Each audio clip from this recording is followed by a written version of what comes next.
Terus ada ini nih dok, mitos apa fakta ini sebenarnya kalau laki-laki itu nggak boleh mandi air hangat karena katanya kan punya ini ya apa testisnya di luar. Ya. Itu gimana dok sebenarnya? Ya sebenarnya kan orang mandi air hangat itu cuma berapa menit toh mbak. Ya kan? Ya kan nggak ada kan yang sampai 1 jam 2 jam kan nggak ada. Ya kan paling paling ya setengah jam lah gitu ya, setengah jam. Nah sekarang kita bayangkan kalau orang pakai celana ketat gitu ya. Iya. Malah pakai celana ketat itu kan jauh lebih panjang lebih panjang, lebih lama waktunya dibandingkan orang cuman mandi pakai air hangat, bukan air panas kan? Ya air panas susah deh, lepuh nanti. Mateng nanti buat kamu mas. Iya, jadi enggak apa-apa. Oh jadi ini cuman mitos-mitos aja ya dok? Iya. Gitu tuh. Tapi kalau ya kan suhu tubuh kita berapa sih sebenarnya, ya kan orang kan pasti akan mengukur dirinya sendiri dengan apa air itu kan, nggak mungkin kalau panas dikit ya nggak mau lah gitu. Terus selanjutnya tuh masalah ereksi itu laki-laki setiap pagi, apakah normal kalau laki-laki setiap pagi itu mengalami ereksi gitu dok? Jadi setiap laki-laki ketika dia ereksi gitu ya, jadi pada saat dia tidur ya, pada saat dia tidur kan yang namanya ginjal, saya cuma bayangkan ginjal itu kan tidak bisa dihentikan produksi apa air kencingnya itu kan nggak bisa dihentikan, dia akan memproduksi terus gitu. Nah pada saat pagi biasanya akan numpuk itu apa namanya air kencingnya itu akan menumpuk. Nah proses penumpukannya itu maka dia akan merangsang dari apa namanya saraf yang menuju ke arah penis ya, sehingga kemudian terjadi ereksi itu. Nah kalau sudah kencing ya biasa. Ereksi yang dimaksud ini berarti gara-gara air kencing toh dok? Bukan? Iya bisa jadi karena air kencing, tapi bisa jadi karena mimpi. Ya tahu kadang-kadang ada orang malam mimpi kan ada mbak. Berarti kalau gitu apakah karena ereksi di pagi hari, terus kalau melakukan hubungan seksual di pagi hari itu apakah baik apa emang gimana itu dok? Ya. Yang namanya aktivitas seksual ya, namanya aktivitas seksual itu sebenarnya kesepakatan antara dua belah pihak gitu ya, mau dilakukan pagi hari kayak, mau dilakukan malam hari kayak, mau dilakukan siang hari, itu kalau mereka sudah ada kesepakatan ayo ya monggo-monggo saja, karena bukan hal tidak mungkin ya. Kalau saya cuma bayangkan orang bekerja itu pada saat siang hari, apalagi kalau mereka punya anak gitu ya. Pada saat siang hari kemudian dia ingin melakukan aktivitas seksual pasti akan tertunda karena ada pekerjaan, entah itu ada anak gitu ya, sehingga kemudian mereka punya kecenderungan tidur supaya tidak terganggu misalnya seperti itu, baru kemudian melakukannya pada pagi hari. Jadi itu monggo-monggo saja, itu masalah waktu adalah masalah keinginan berdua ya, karena yang namanya aktivitas seksual berarti kan ada dua belah pihak gitu ya. Itu monggo-monggo saja tergantung kesepakatan. Perkara itu sehat atau tidak sehat, nah asal dilakukan dengan benar gitu kan, dan tidak berisiko berarti itu sehat. Oh berarti sebenarnya waktu kapan aja itu juga nggak terlalu berpengaruh gitu ya dok ya? Oke. Lalu kalau perempuan itu kan mengalami menstruasi gitu ya dok. Nah ketika menstruasi kan perempuan itu nggak subur. Nah apakah kalau melakukan hubungan seksual ketika menstruasi itu nggak apa-apa, ataukah malah bisa mengakibatkan hal-hal buruk terjadi gitu dok? Ya sebenarnya jorok gitu sih dok. Enggak, mau tak luruskan dulu. Jadi kenapa seorang perempuan itu harus belajar menghitung masa subur, ya kan? Masa subur itu kan minimal 6 bulan lah ya baru bisa dihitung mbak. Nah sekarang kita bayangkan kalau dia itu masa suburnya antara dia menstruasi paling pendek 21 hari, kemudian paling panjang 35 hari ya kan. Sekarang kalau 21 dikurangi 18 ya kan berarti 3. Kalau 35 dikurangi 11 berarti berapa mbak? 24 ya? 24. Artinya rentang hari ketiga sampai hari ke-24 itu masuk masa subur kan? Iya. Kalau dia menstruasi di hari pertama, hari kedua, melakukan aktivitas seksual pada saat banyak-banyaknya misalnya seperti itu, ya tidak akan masa subur. Tetapi ketika dia masuk di hari ketiga atau mungkin hari kelima, berarti kan kemungkinan sudah mulai masuk masa subur untuk mereka yang memiliki siklus menstruasi yang tidak beraturan. Oh. Ya kan? Nah, makanya mau tak luruskan dulu. Baru tahu. Nah, artinya ketika mau melakukan aktivitas seksual meskipun mungkin tinggal flek-flek ya. Iya. Anggap di hari ke-5 atau ke-6 itu tinggal flek-flek. Kemudian melakukan aktivitas seksual. Kalau hitungan tadi kan 24 sampai hari ketiga sampai hari ke-24 sudah mulai masuk masa subur kan? Iya. Berarti kan hari ke-7 sudah masuk masa subur toh. Nah, itu, Mbak. Ya, kalau terjadi kehamilan ya bisa aja terjadi. Tapi kayak jorok gitu gak sih, Dok?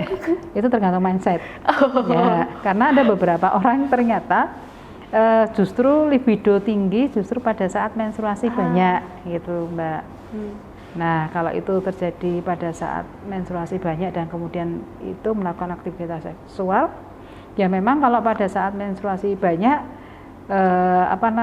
sel telur itu juga tidak siap dibuahi tentunya, karena rahim juga banyak banyak darah juga. Tetapi kalau misalnya saya cuma membayangkan hari ke-4, hari ke-5, hari ke-6, hari ke-7, nah itu kan masih ada, kadang-kadang masih ada flek-flek sedikit gitu ya, dan kemudian melakukan aktivitas seksual. Terus kalau untuk flek-flek tadi, Dok, bedanya kan kalau biasanya perempuan mens itu kalau ada flek warnanya juga coklat ya, Dok ya. Nah, itu bedanya dengan keputihan yang warna coklat itu gimana, Dok? Kita tahunya. Karena biasanya kan keputihan juga bisa terjadi setelah menstruasi kayak tadi yang dikatakan dokter. Nah, itu kalau warna coklat gimana membedakannya?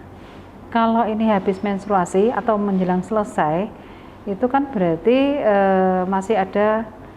masih ada proses berhentinya gitu ya, Mbak ya. 3 hari kemudian kita lihat. Kalau misalnya ternyata dia keputihan, maka ini akan menimbulkan karena produk darah. Sekali lagi yang namanya produk darah termasuk cairan lendir itu, ini adalah produk darah. Nah, produk darah itulah yang harus kita waspadai karena itu juga akan menimbulkan bau cepat. Apalagi darah ya.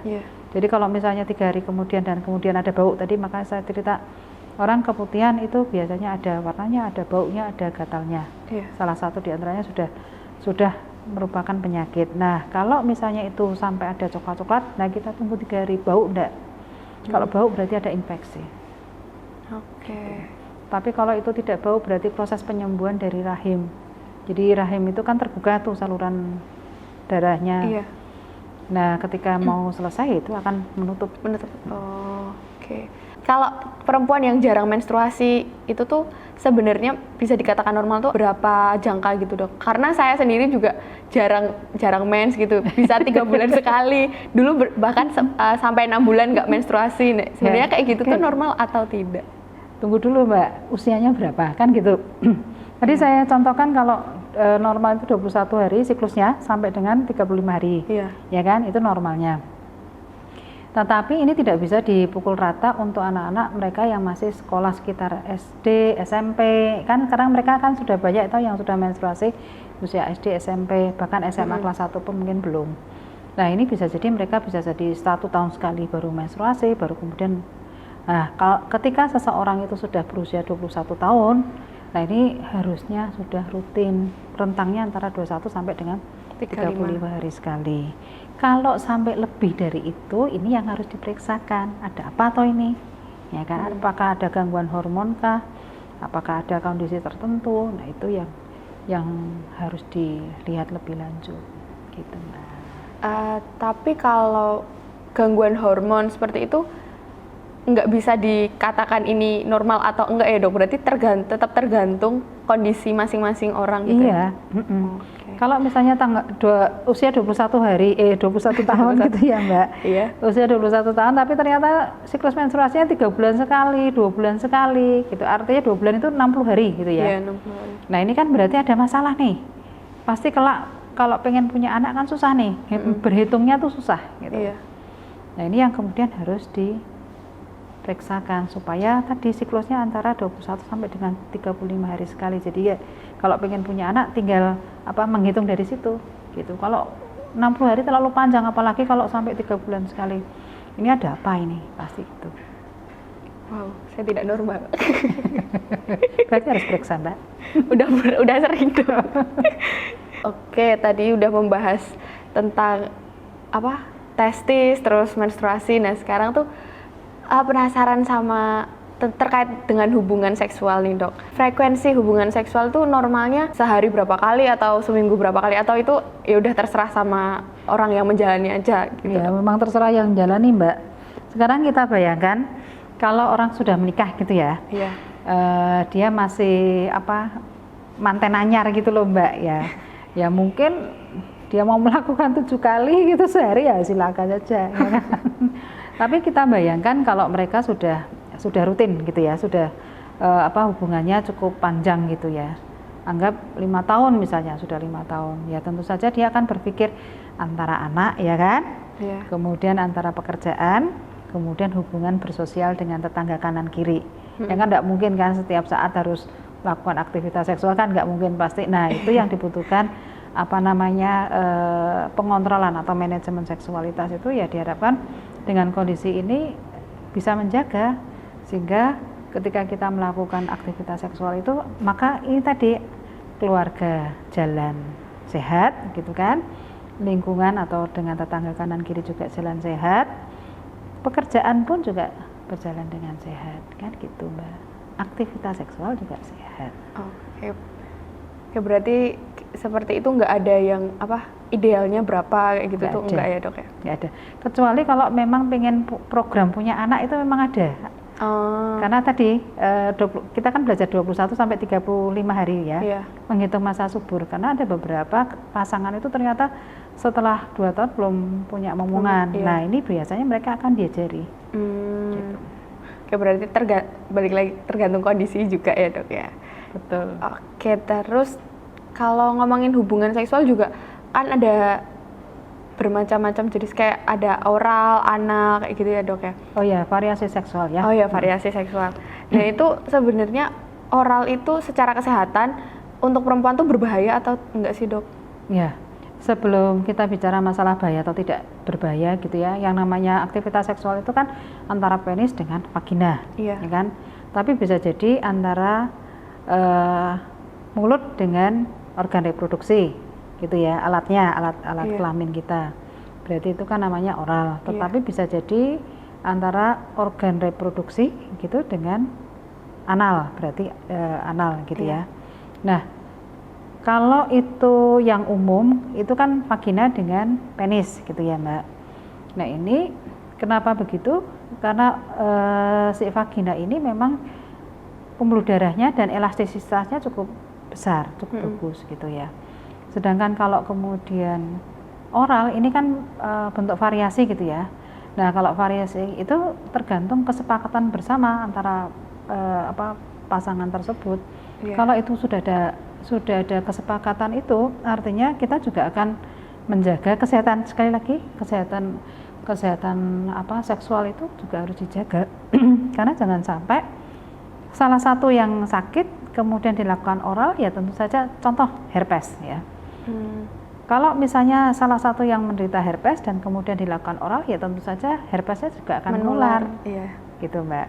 Nah, tapi kalau kemudian kita melakukan dengan sehat ya, kalau itu dilakukan dengan sehat dan semuanya tidak menjadi masalah, ya silakan saja gitu, Mbak. Oke, berarti yang bisa menimbulkan penyakit seksual itu enggak cuman berhubungan seksual yang secara vagina dengan penis, tapi oral pun juga bisa menyebabkan penyakit seksual ya, Dok ya? Betul. Dan itu bisa muncul di sekitar mulut, yaitu tadi karena kita melakukan aktivitas seksualnya variasinya dengan oral seks itu dengan tidak sehat. Gitu. Berarti ada baiknya kalau mau melakukan hubungan seksual harus mengenali pasangan dulu sehat secara seksual atau ya harus. Jadi ada yang tanya posisi hubungan seksual yang kayak gimana yang bikin cepet dapat momongan, atau ya udah itu emang nggak tergantung posisi kayak gitu? Ya itu memang mitos sih, Mbak. Nggak tergantung posisi. Karena apa? Yang penting itu adalah sperma itu bisa menembus si sel telur ya. Ya, sepanjang mau posisinya kayak apapun juga, sepanjang itu tidak si sperma tidak menyentuh si sel telur, nggak ketemu ya nggak akan terjadi kehamilan. Oke, jadi posisi nggak mempengaruhi. Terus dok, apakah perempuan itu harus mengangkat panggul untuk mempermudah sel sperma untuk masuk ke sel telur itu gimana dok? Nah, sebenarnya kan gini Mbak, tadi kan kita sudah bicara kalau ada banyak keluarga gitu ya yang ternyata 2 tahun dia tidak punya momongan, misal begitu. Nah, ketika dia sudah melakukan konsultasi tentunya ada pemeriksaan. Salah satu contohnya adalah panjang vagina, misalnya cuman bayangkan panjang vagina atau mungkin letak dari rahim gitu. Ya. Karena kalau kita lihat secara umum ya, kita bicara orang pada umumnya gitu Mbak, yang namanya sel sperma itu akan tertampung di bagian luar yang mengelilingi rahim, itu namanya fornix gitu Mbak. Itu kurang lebih 2 kali 24 jam. Dan bisa jadi di dalam vagina itu kan berlipat-lipat ya. Ketika itu dia berlipat-lipat, bisa jadi si sperma ada di lipatan-lipatan itu ya. Ini kalau kita bicara organnya adalah normal. Tetapi bukan hal tidak mungkin kita akan ketemu dengan ternyata tempat penampungan si sperma nggak ada misalnya, atau mungkin terlalu kecil gitu sehingga mudah sekali keluar, atau mungkin ternyata vagina itu kan harusnya berlipat-lipat tapi ini ternyata lurus gitu Mbak. Jadi tidak ada tempat untuk bersembunyi gitu ya.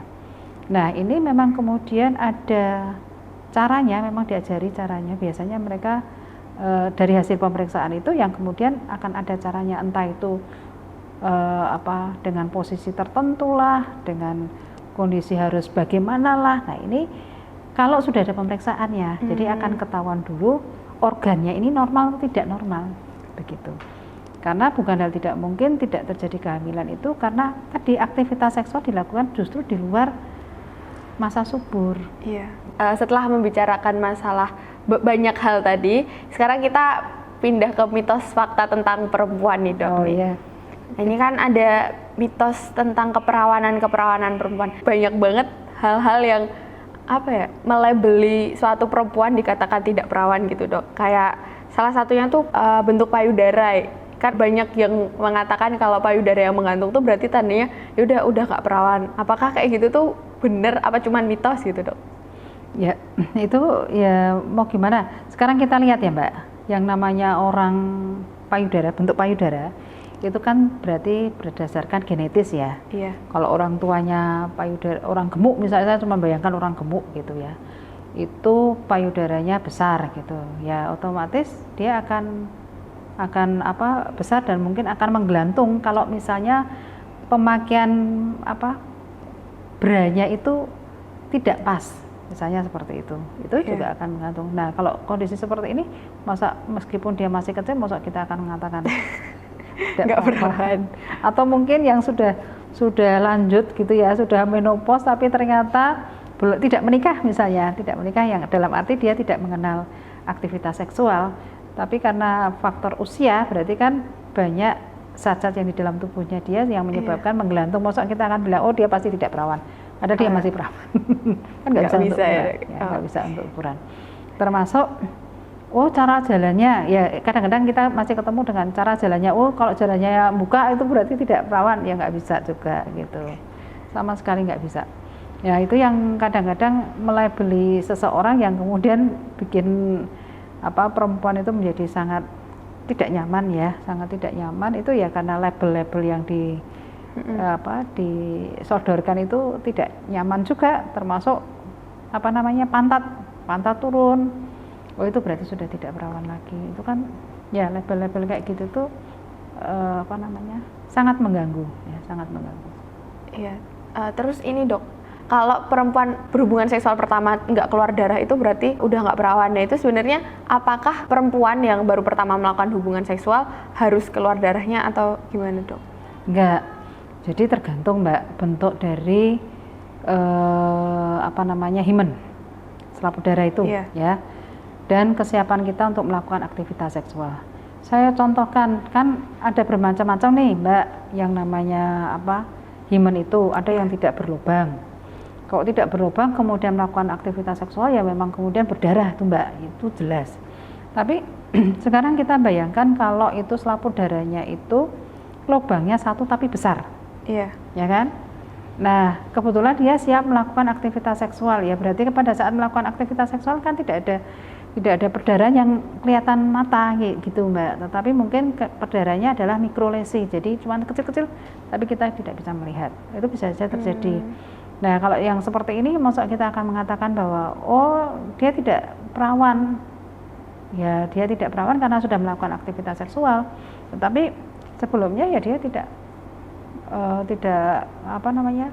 masalah, ya dia tetap masih perawan sepanjang dia tidak pernah melakukan, tidak memasukkan atau tidak ada benda yang masuk ke dalam vagina itu sendiri.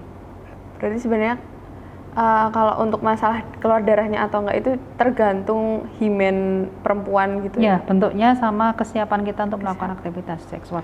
Belum lagi satu lagi Mbak, jenis dari himennya itu kayak apa? Ada yang mudah robek, ada yang sangat elastis. Nah itu kita masih tergantung itu juga. Himen itu sebenarnya gimana tuh Dok bentuknya? Ya, himen itu sebenarnya letaknya ada di kurang lebih 1-2 cm dari luar. Jadi sebenarnya kita tuh bisa ngelihat sebenarnya vagina kita itu di ujung sana, di ujung sini ya, di ujung sini bukan ujung sana. Di ujung sini itu ada himennya. Bentuknya kayak apa ya bisa dilihat. Hanya bentuk utuhnya nggak bisa, karena yang bisa melihat hanya dokter, ya kan. Nah, yang bisa kita lihat hanya sebagian yang bisa kita lihat saja, karena di lubang yang sebagian kan tertutup oleh tulang. Oke. Baik.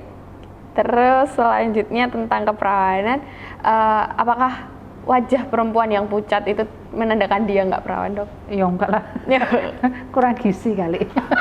Kurang. Aku berarti, aduh.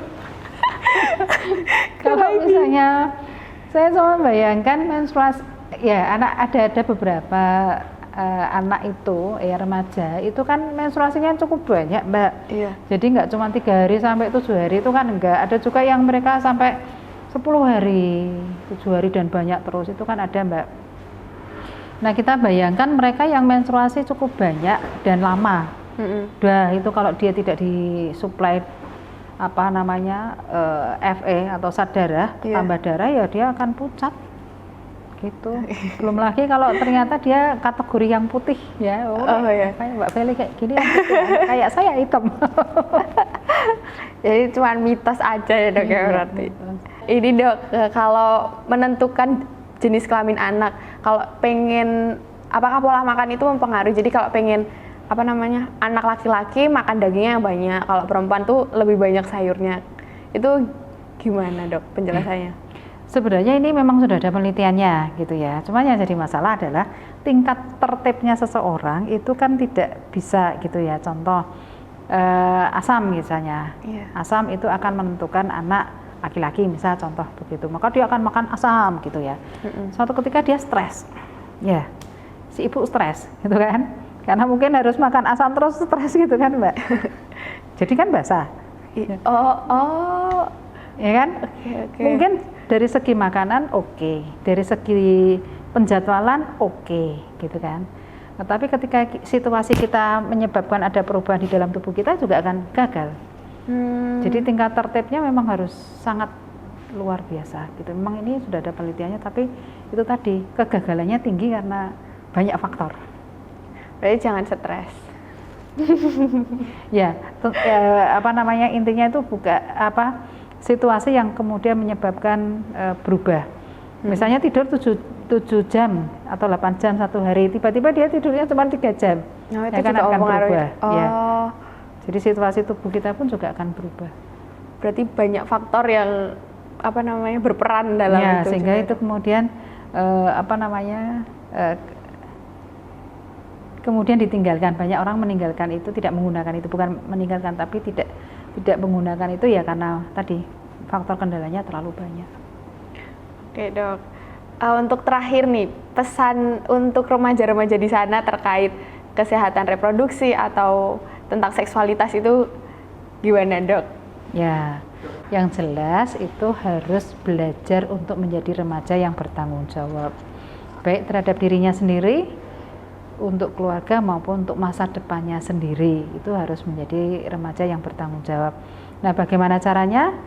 Berarti harus mencari ilmu yang benar tentang kesehatan reproduksi dan seksualitas itu sebanyak-banyaknya, sehingga kita bisa bersikap asertif gitu. Itu Mbak. Oke dokter, terima kasih udah menjadi penasehat cerita kita hari ini.